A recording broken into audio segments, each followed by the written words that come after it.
one of the first points of entry into the facility. So this is one of our seawater intake wells. We keep them covered up for safety. They go through some 5 micron pre-filtration. To give you an idea of micron size, a grain of sand is about 25 microns. So these first set of filters take things down 5 times smaller than a piece of sand. So any little bits of silt, debris, or anything that may come from the underground cavity below us gets filtered in these filters first before it hits the process.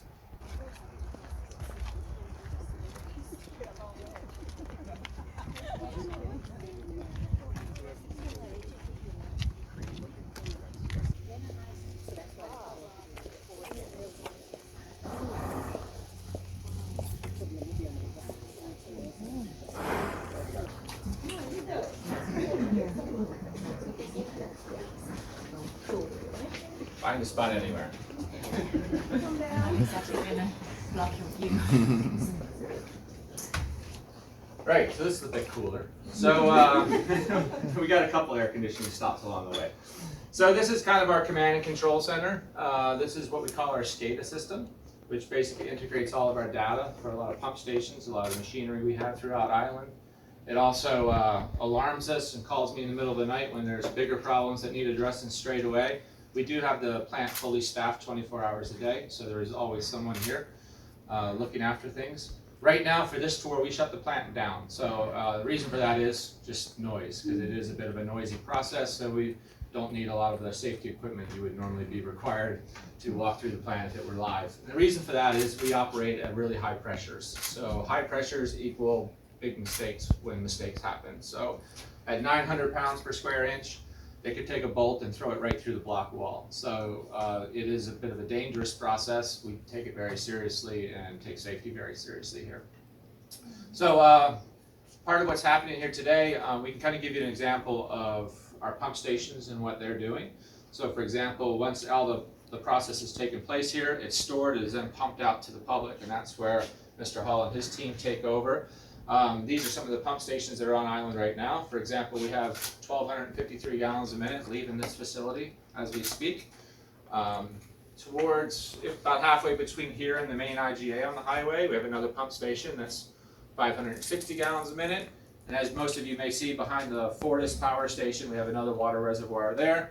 That one is about 19 feet tall out of 24 feet, so it's pretty full, and it's got 360 gallons a minute going in, 600 going out. And that's kind of a daytime, nighttime transition, which is why that tank is there. It gives us a buffer as to what's taking place throughout the day and night. So we're also tracking water quality, and we're tracking, for example, a couple things here. Mostly this is salinity. So this is in microsiemens. So for those of you who are used to hearing the term TDS, or total dissolved solids, take that number and divide it in half, and that's about the approximation that you'd be dealing with. We've recently lowered our salinity levels through some new membranes. We installed a new generation of membranes. So actually you'll see water with even less salt content come to your tap. And it's well within World Health Organization standards, as Ms. Bell will tell you as well.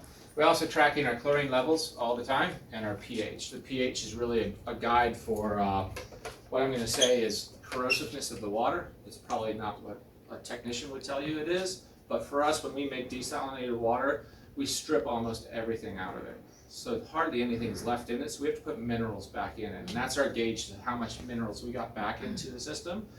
It comes out of our systems at about 6 pH, which is very corrosive. And then we try and get it up to closer to 8, and that's above neutral. So that means it's got more minerals than it probably requires, and therefore hopefully stops eating your hot water heaters and taps and things such as that. Anyone here who's used to, have lived here a long time, seen it happen, a lot of that's a combination of rainwater in your tanks, if you're working off of tanks.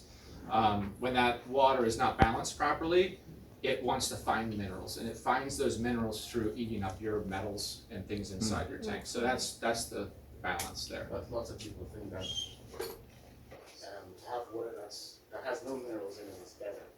That's not true. So yeah, and I think any doctor would tell you that too. And I think Mr. Hall's speaking from personal family dialogue around the dinner table. I'm sure his brother would have said the same very thing. In fact, yeah, your body needs salts and minerals. So it is very true. And that's why I know in the case of bottled water companies, et cetera, they're still trying to put minerals back in the water as well. So while you can take a lot of salt out, the mineral content is still very important for your body. I think that kind of explains things. Maybe we'll just run through, like I said, these are all a list of alarms that happen throughout the day and night. It calls us on the telephone, it emails us, there's a record of it. We've got historical tracking of a lot of parameters going back at least, I think we've had the system almost 10 years historically, what trends have happened. A lot of times when we find a big burst in the highway, we're one of the first to know about it because all of a sudden the pump station will pump too much and we're like, hey, that's not normal. So it sends us an alarm. Brief word about hurricanes. I know it's hurricane season right around the corner. We've all been in preparation meetings between ourselves and our staff, particularly with the Governor's Office and Department of Disaster Management. We learned a lot of lessons and made a lot of upgrades as well from Irma. While we didn't suffer anything catastrophic, we were pretty well prepared. There's always room for improvement. So the facility you find yourself in now has been completely rebuilt from top to bottom. It didn't sustain major damage, but we decided to replace the roof with a brand new standing seam roof. All new rafters. The down girders were then tied into concrete masonry blocks with reinforced steel in it, tying to the beams, and we have it on paper that it should withstand a 200-mile-an-hour wind load now. So we made big improvements to the facility since we had such a close call with Irma. So we've made a lot of upgrades in the way of backup power generation to take some weight off Fortis's shoulders when they're running around fixing the rest of our lives. We can still stand on our own 2 feet for about a week and still produce water and get water to your homes. One of the things you might have remembered from Irma as well, we recovered probably within 72 hours to have water to everyone's doorstep whose house was still standing. That is a benchmark we're going to try and keep, if not exceed, and that's been through Provo Water Company's AMI, or Automated Meter Infrastructure Network. And in doing that, we were able to take that data, download it into the computer, and understand exactly where our big problems were on the island. So that was a way we could triage what street had a big problem. We could isolate that, get water to everyone else while we found those problems. So between the two of us, we are striving to do even better, greater things to make sure these storms keep getting worse and worse and worse, and we need to be better and better and better. So, anything to add to that? Yeah, we're going to go through that in a second. So, one of the things we get to miss on the tour all the time is where all the magic happens. So, we just happened, as I mentioned earlier, we changed the membranes out to a new model membrane. So, this is what does all the work, really. So, this is a reverse osmosis membrane. It's a thin film membrane. And they call it a spiral membrane, which you can see it kind of looks like it's a rolled up set of architectural papers or paper towel almost. So what happens in this situation is the seawater passes outside of this hole. It goes through this honeycomb. And think of the architectural papers as being rolled up, and each paper being an actual filter. It doesn't make sense because it doesn't look right to you in your head. But what we do, the salt water passes across that membrane as it's rolled up, and it actually goes inside the layer and wraps its way around. So it spirals itself down to this center pipe. And the fresh water comes out the middle, and they're all interconnected inside these big white tubes you'll see outside in a minute. We only keep about 40% of what we put in the machine. If we tried to keep too much, then all the salt would block all the tiny holes in that filter. So seawater reverse osmosis, we can't keep 90%, we can't keep 95% because the filters would be done in a week and the pressures would be far too high. So think of it as the 60% of the water we don't keep is keeping the surface of the membrane clean actually, and only letting fresh water through. The salt keeps passing across, and that 60% of the water goes back down in the ground at a deeper level than what we bring our intakes in at. So we don't dispose anything out to the ocean. There's no open intakes, no open outtakes. Everything is actually buffered by the limestone below us, which is a very fortunate thing to have. Other places in the world have a much bigger challenge than we do. So the ground beneath our feet acts as a big filter, and it's also very porous, so there's virtually an unlimited supply of seawater below our feet. So when we start drilling... That water that's then dispelled, that 60%, is it dead water or? It would be what I call a highly saturated water, but it is just salt water. It is not like there's any chemicals in it. We use no chemicals in the actual process itself. We only add disinfectants and corrosion inhibitors after the process. So there's nothing here on site that would go back down that would cause any ecological issues. And if we saw the water start to mix, it would create a problems for ourselves. So in other words, the higher the salt water is coming into the plant, the more energy we expel trying to produce water. So we keep those two lenses very separate. So we intake at about 150 feet and our discharges are about 200 feet. And those two layers don't seem to commingle. And when we do drill new wells, which has been a long time since we've done that, they keep pretty detailed drill log records. And they'll see as you go about 50 feet down, the drill will start to drop a couple feet at a time.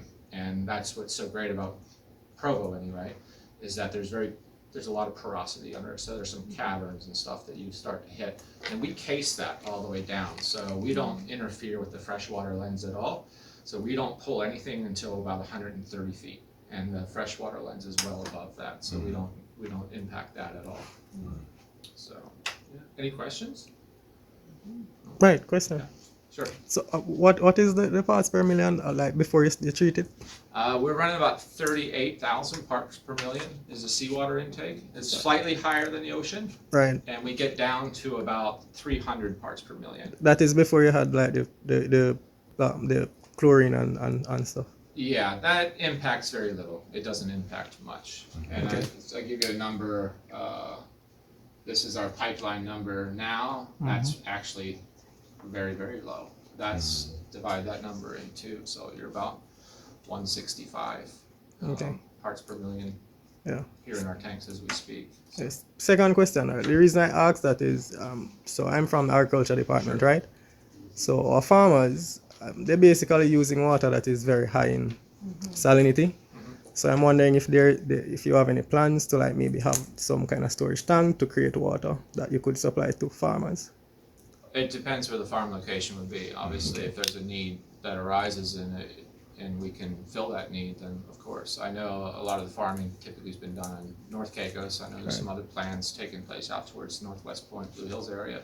Right. But obviously, I would encourage the farmers to tell us what they require for their water quality. I know the lower the salts, the better for most plants. Yeah. Yeah. But I mean, I think they maybe want around like maybe 250 parts per million, 300 Sure. the highest. Yeah. So That's where we are. Yeah. So, yeah. I think we're below that now. yeah. Okay. So, excuse me, all 5 wells are located on site?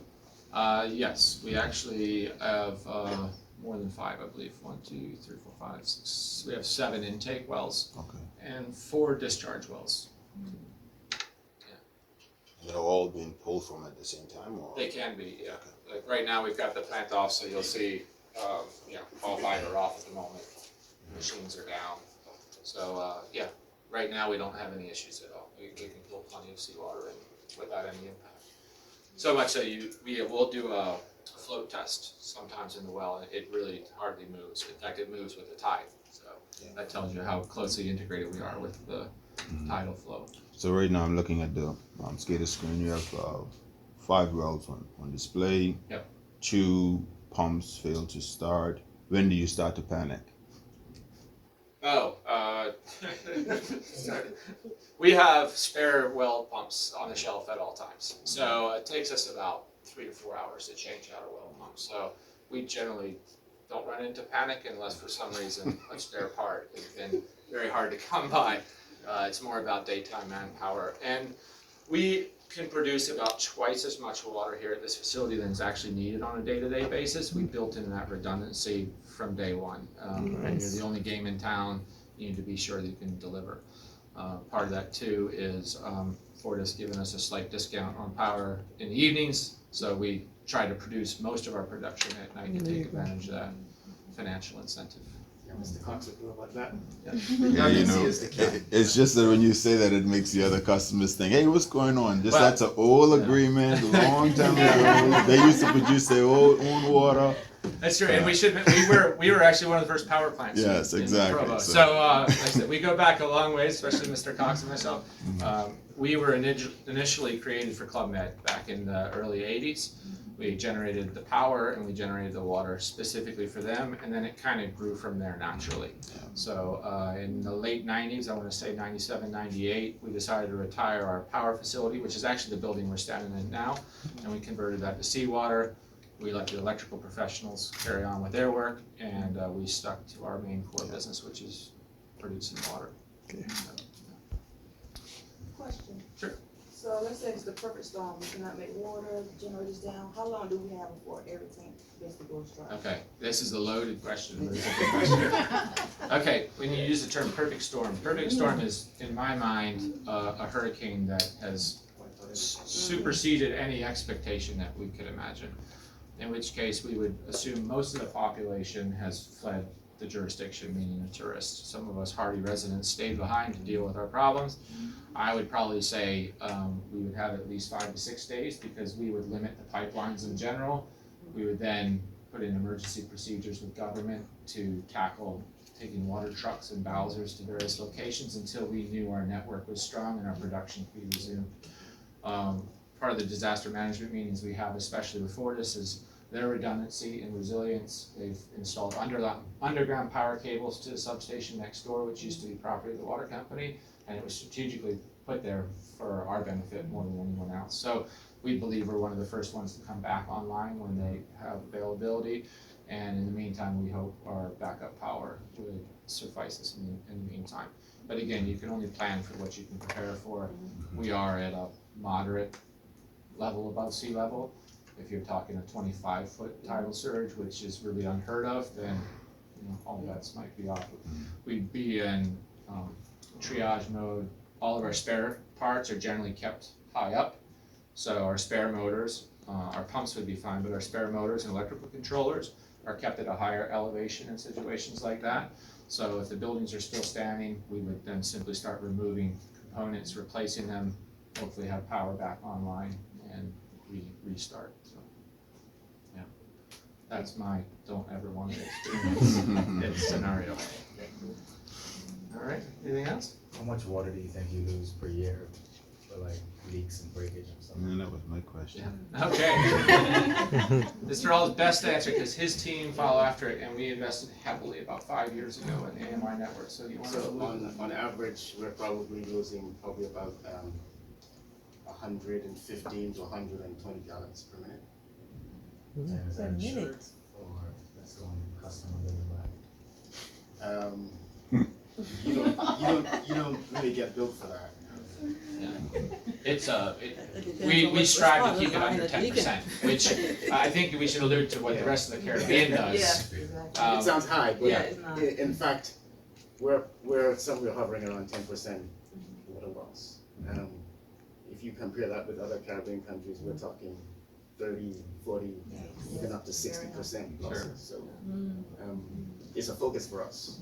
And whenever it goes above a certain limit, so in every district we have meters that we're measuring constantly what the flow is into that district and comparing it with the customer meter. So we know per district what the losses are. Anything that goes above 4 gallons per minute, we're going after it. So that means we're going to actively go and look for it and fix it. So typically it's a leak in the pipe and not losses otherwise. Usually this is leaks in the pipe up to the customer's meter. Yeah. In a lot of cases, if a meter's malfunctioned or someone has bypassed the meter, which is a very big problem we've had, and the courts have been very little help to try and combat the system, it'll take us longer to find that because it's intermittent. A leak is pretty steady, and you can see, oh, that went up and it did it all day long. You'll also note, I'm sure some of the things we should brag about are some of the leak notifications that residents now get at their house to not only protect a resource, but protect your wallet. And we have no good feeling about billing someone for something they didn't intend to use. However, at the same time, no one gave me a break on power because your water tap leaked, and so it's a knock-on effect for everyone involved. So I think us putting in case the leak notifications helps everyone in that circumstance. So. Yeah, and 90% is pretty good that you're actually selling. You're losing 10%, you're selling. That's a pretty high number actually. Yeah. cosmic. Yeah, especially in the water world. Yeah. I mean, in England, North America, they tolerate 40-50% all day long because they're not using reverse osmosis Yeah. and high electrical intensive things. They have lakes and rivers they can pull from at far less cost than what we You also have to now. think about the cost of the repair. So if it's cheaper just to let it leak, then you just let it leak, Yeah, then yeah. try and repair it. In the case of municipalities with fixed budgets, and thankfully that's one thing, being a private enterprise, you see something that's gonna hit the bottom line, you react more quickly. Yeah. So, yeah. So, if everyone is cooled off sufficiently, we can good. walk around, we can point a few things out, things we try and do to save energy.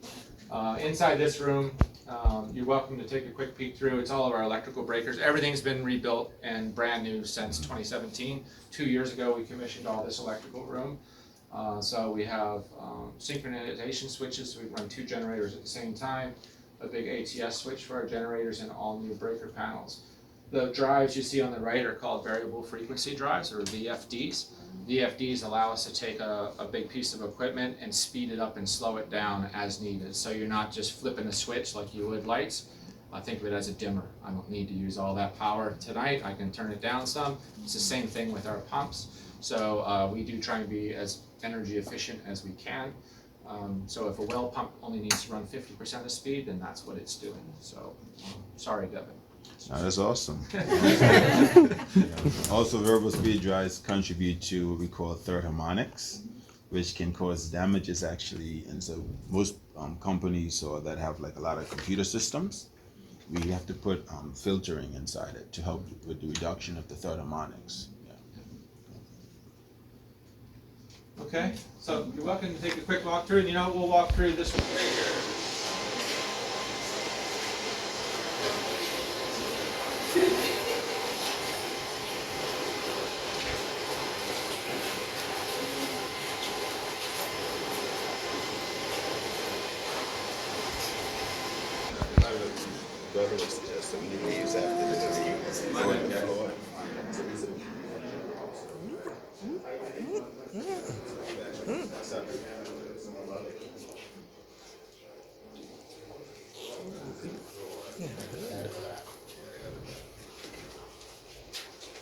One of our newest, we call them trains or skids. This is a 700,000 gallon a day unit. We had just installed 2 of them, commissioned them 2 years ago. These are using kind of the latest and greatest in technologies. They do save energy versus some of our older conventional skids, so we do try and run our newer equipment more often, and we've got phased replacement of the older equipment in place. These are 2 high pressure pumps. Each of these are 250 horsepower apiece. These are Danfoss piston pumps, which are what they call a positive displacement pump, axial piston pump.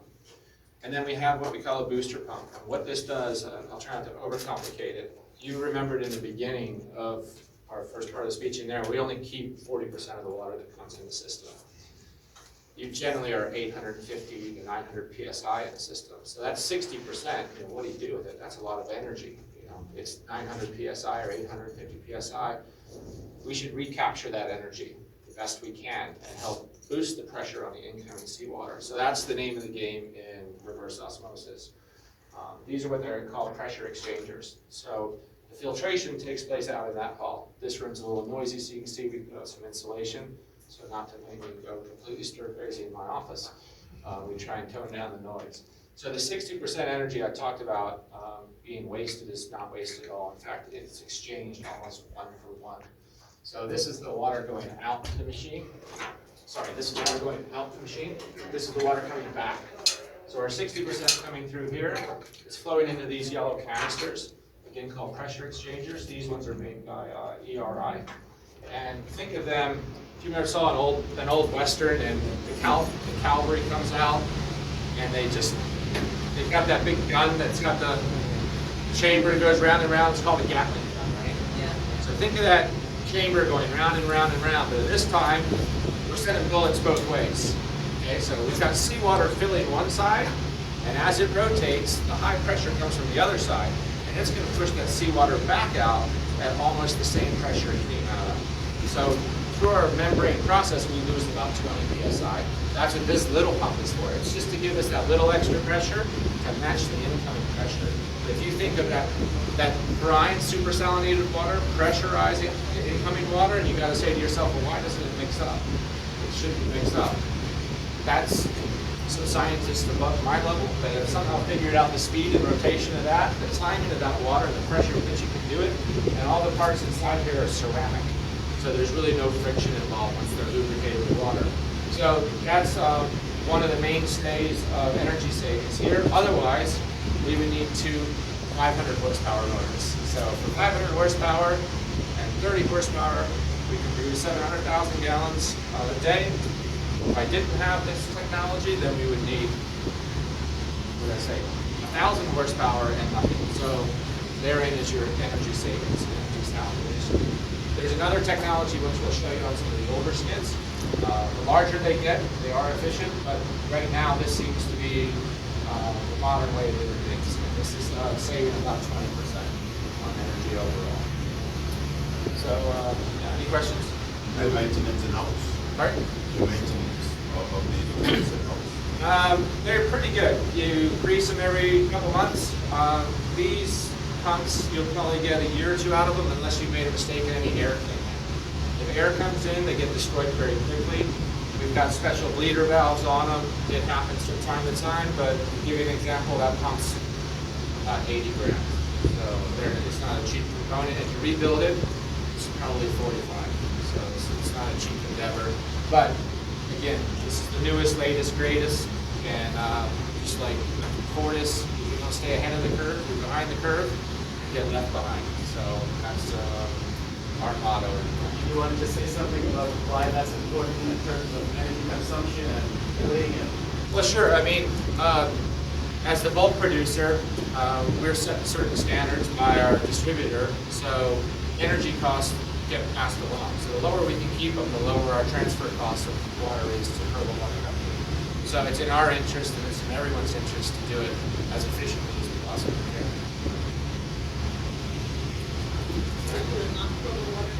Sorry? Well, we're the producers. So Turks and Caicos Water Company is closely affiliated. We're the parent company, but Provo Water Company has always been the distribution arm.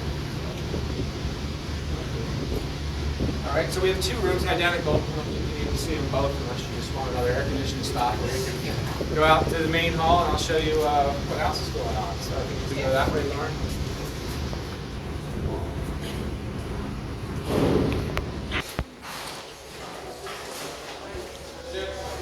Feel free to snap a picture if you want. Like I said, each of these machines is about 700,000 gallons a day. We've got another 1.3 million gallon machine that's a lot bigger than this, which we'll show you shortly. But what we'll probably do first is we'll probably walk around this way, and we'll show you our disinfection system. Unless you have any questions. So that's the membrane you saw earlier. There's 7 of them in each of these white tubes. And an average cost is $600 a piece. Those prices, that's okay. So if we don't take care of them or keep them clean or run the machines wrong, it's an expensive refit process. How often do you change the filters? Every probably 3 years, 2 to 3 years. We do have a cleaning system that we can clean things with, chemical clean, but we run our systems a little differently. We don't have as big a challenge as other facilities. So yeah, 3 years I say we average. And we just changed a lot of membranes over there, which is why I had one spare I can show you. So we've got a lot of spare parts on top. We just redid all the wiring, all the plumbing in this building.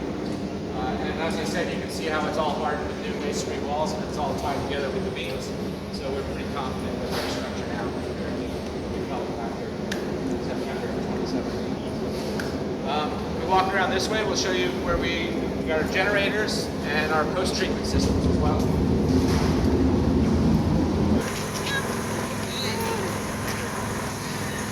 So one of the upgrades we did after Irma was install a lot more fuel backup capacity when we realized trucks couldn't get to us fast enough. We got 2 550 kW generators, which we did have in place at the time. However, fuel was an issue, so we put a 10,000 gallon tank in.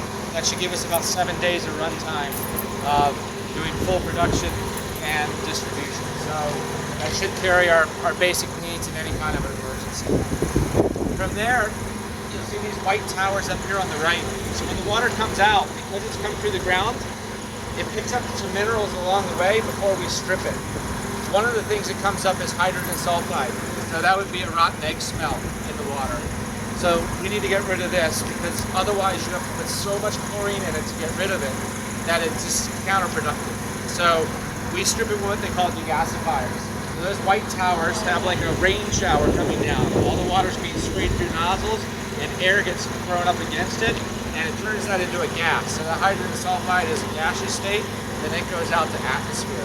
Our other plant closer to the road actually takes that smell and actually runs it through an air filtration system so you don't smell it at all. From there we post-treat it with chlorine, zinc orthophosphate for corrosion, and remineralize it with calcite or calcium carbonate. So what we do, we show you our chlorine generator system, which is kind of interesting because we take all this work to get the salt out of the water just to put salt back in for chlorine.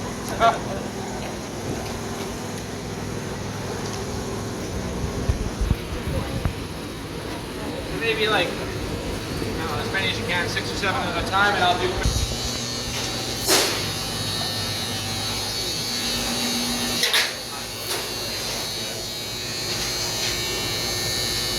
So as I said, we take all the salt out of the water, just an import salt. It's a shame Grand Turk and Salt Key aren't doing things they used to do back in the day, which is make solar salt. So this is dried solar salt from probably Morton or something like that. We use this to make a super heavy brine solution. And then after that, that brine solution is passed into our chlorinator. So we just got this section off for security. You might be able to see these veins through here and these bubbles coming out of it. We pass high voltage electricity through this salt brine. What happens is it breaks down the chemical compounds into, from salt water into sodium hypochlorite. So sodium hypochlorite is your household bleach. So we don't make a very strong batch of it, but what is made is passing from here over into that tank behind you, and then from there that's dosed into the water as we're producing it to keep a safety level. This bell over there tells us exactly where she wants it, we do our best to keep it there.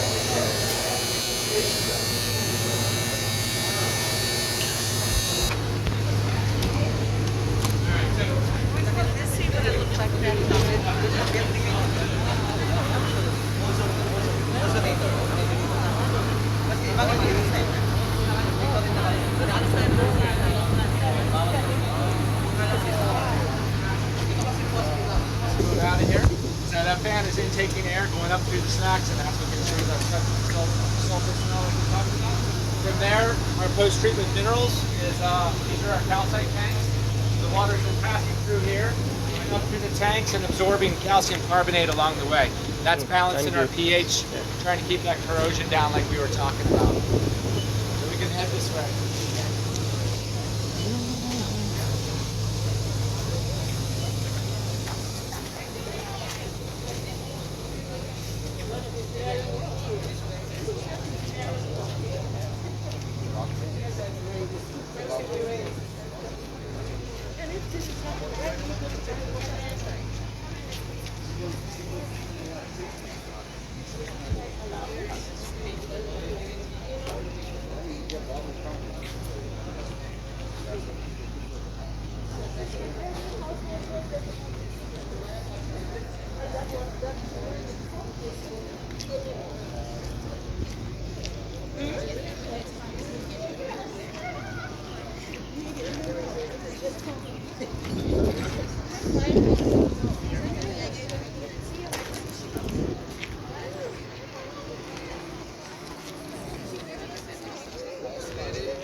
Ooh, big house.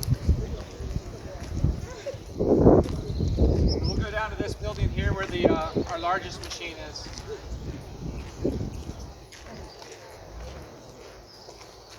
It's a huge operation, Jared. I thought it just comes straight from the ocean to a salt package. No, there's more to it. Yeah. That's much more, right?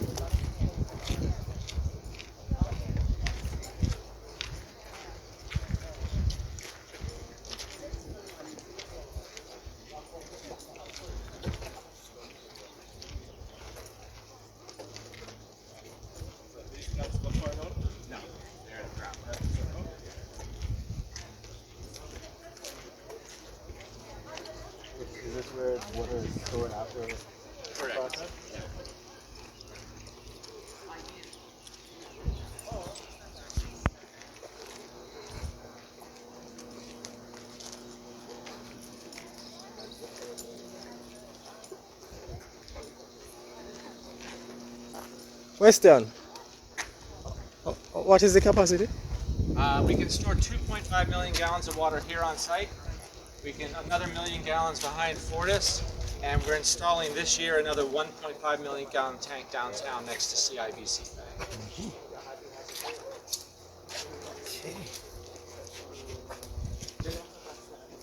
Guys, come on in the shade.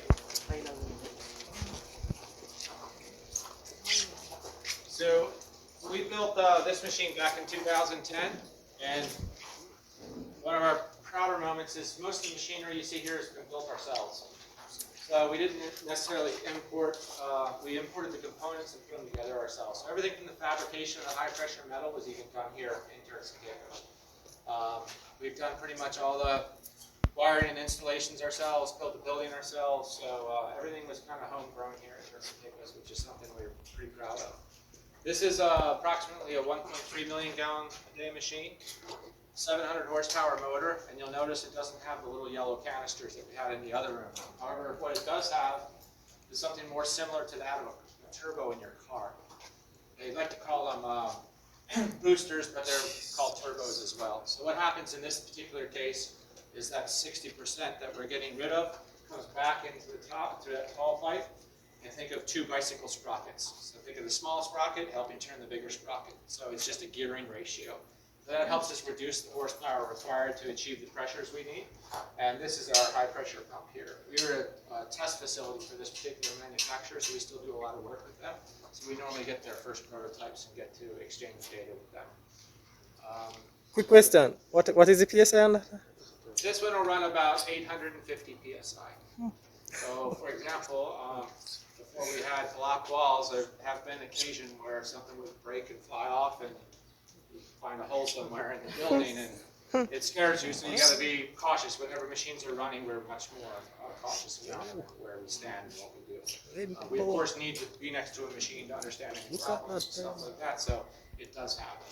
As you can see as well, there's just lots of spare parts everywhere. So we've got electric motors for everything in stock and replacement.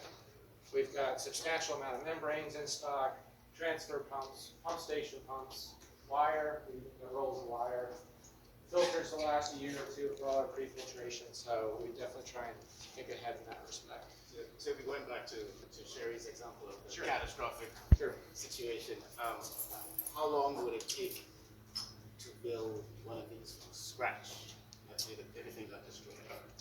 Oh, if everything had to be re-imported, then you're talking. Right, so you're working with what you have on the If we have our biggest problem would be replacing motors and any rewiring that would need to be done. So I would say within 3 to 4 days, something like this could be put back together, provided that our spare parts were in good condition. So if we were really scared of a flooding event, a lot of these would be moved to a higher location. We'd put in containers and go borrow some land up by Florida somewhere. So, Generally, if we have a Cat 5, then it'll be good we'll be good within a week.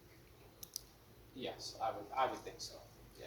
I mean, like I said, there's a lot of open ends to that question. It's like, are we still standing in water or are we not? So there's a lot of variables to If that. it's all gone, then it doesn't Yeah, matter. for sure. But and it's part of also redundancy. This building is completely separate from that building. So if one building had more damages than another, you focus on the quickest remedy to it and get one of them up and going. Cool off quickly in here if you want, and just kind of show you the.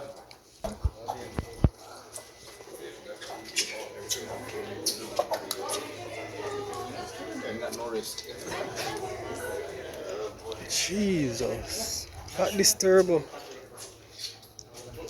Maris had a turbo you want to put in a BM. 800 and had PSI. But this building was built with expansion in mind, so everything was built in twos.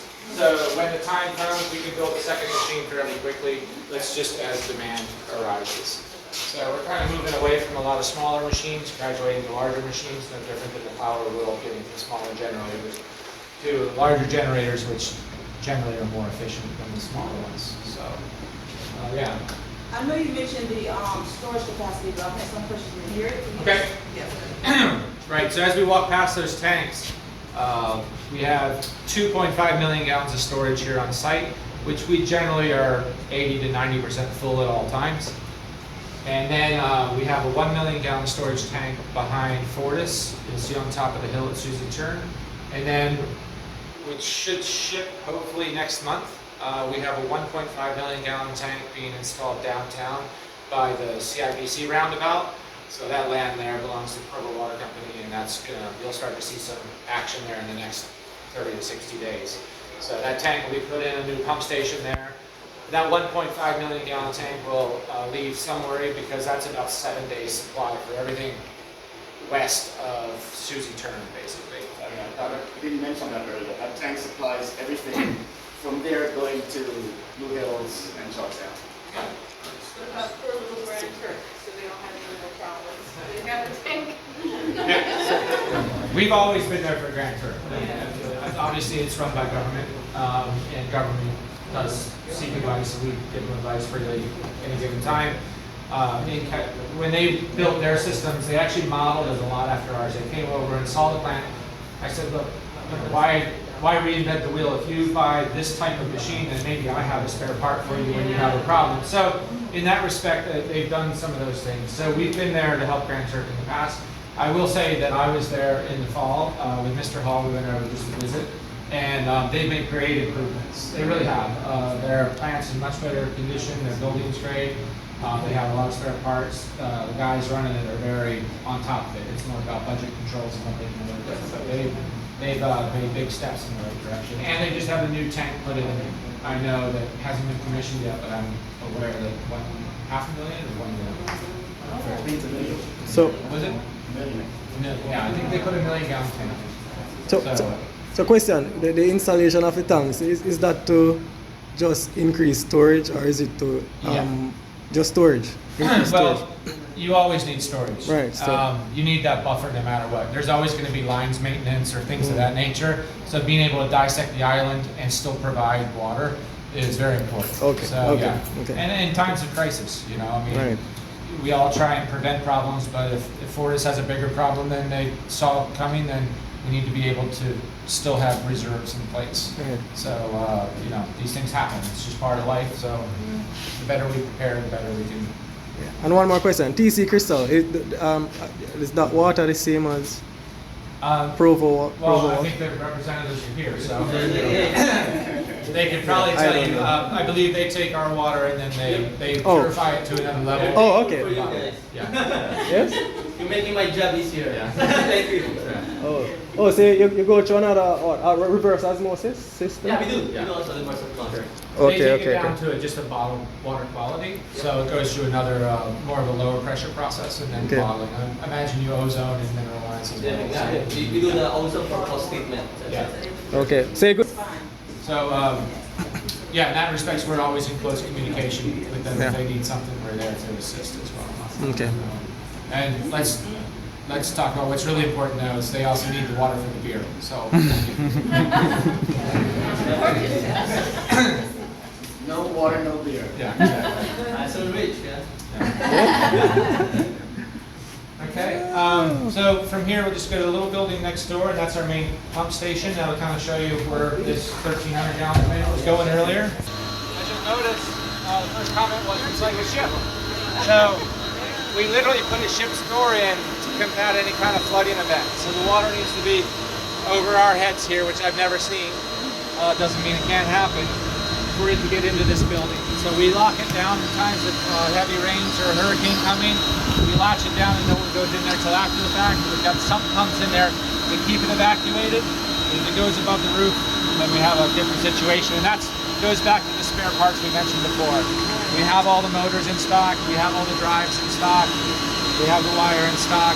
The pumps will be fine. So we can turn them back on hopefully within a reasonable amount of time.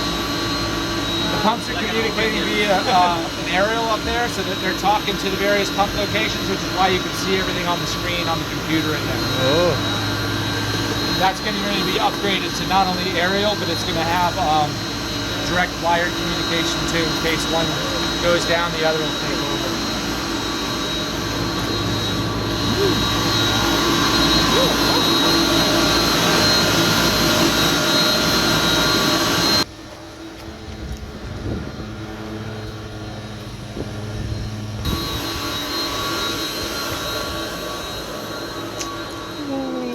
missed the conversation. It goes to those 5 micron filters like we talked about earlier that into the process. Degasifiers are here. So when you're walking by or driving by slowly with your windows down, you're like, man, that stinks. That's not us. That is not us. Okay? That's Club Med sewage treatment plant. It is, yeah. And the reason I can say that is because we kept getting confused with that, and I live right there. So if I smell it, then there's a problem. So we actually modified this and put piping a few years back, and it goes over to that white tower, which is full of granulated carbon. So that strips any of the sulfur smell still left in that. So this whole plant here, when it's running, you don't smell this plant at all. And when it's really light winds, you potentially smell that one a little bit, but it's really very little. But what's happening is the sewage treatment plant sitting right next door to us over there is not quite up to par where it should be, and they struggle with that. The Facebook post. Yeah. All right, send it that way. All right. We gotta block our nose. So we have 8 machines in this section, and then 1 machine over there. So we call this the older section, where we redevelop some older plants and put them back in service. And we also do a lot of research and development. So we've got the newest trick of the trade to try. A lot of times we'll try them for smaller plants before we graduate them to a bigger plant. But all the machines here operate. I think one of the questions was not how much just we store, but how much can we make? So we can produce more than double what was really required. So we can produce over 4 million gallons a day of desal water, provided we have full power. Notice the power man just left. So. And do you notice this one here? You're going to do some solar, huh? Well, yeah, we didn't. I can't believe Fortis has left. I guess we're not friends anymore. No, I don't. Yes, we are embarking on some solar. For lack of a better term, our shareholder, our owner has said, look, do everything you can going forward to be as green as possible. Yeah. It's part of our new mission.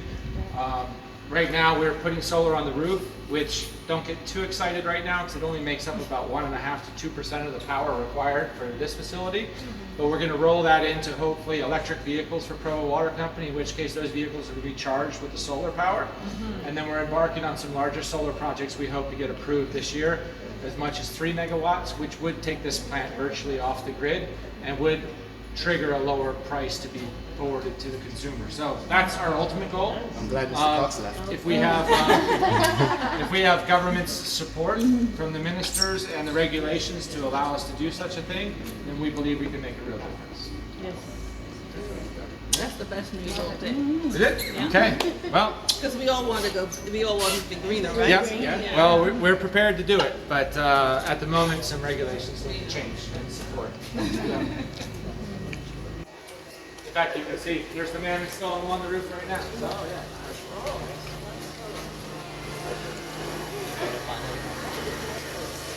If that workshop's going to move into that big pit over there, we're going to put a new building there, hopefully by the end of the year. Workshop. These newer machines are out there. Wow. That's part of our expansion. Nice workshop.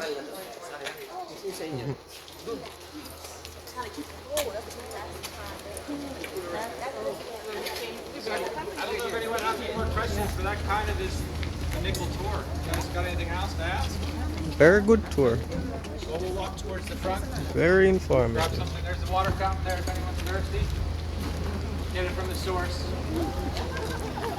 Just inside by the ice machine, there's a water fountain there. Yep. You're welcome to fill your bottles. This is where the trucks come to fill up.